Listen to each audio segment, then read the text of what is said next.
Did you know that raw cacao has more calcium than cow's milk?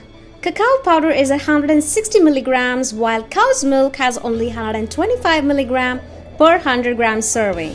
Stay till the end as I cover the rest of the cacao benefits, and hey, welcome to Alchemy. Cacao benefits number 2. It lowers blood pressure. Now, high BP contributes to about 50% of cardiovascular events worldwide.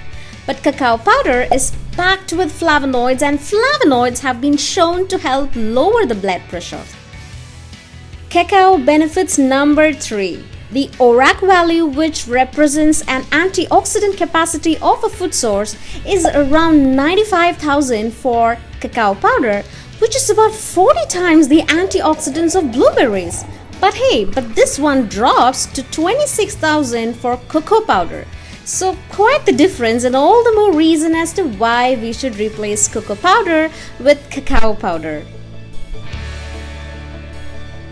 If this video on vegan chocolate milkshake was interesting, why don't you smash that like button and subscribe if this is the kind of content that you'd like to see.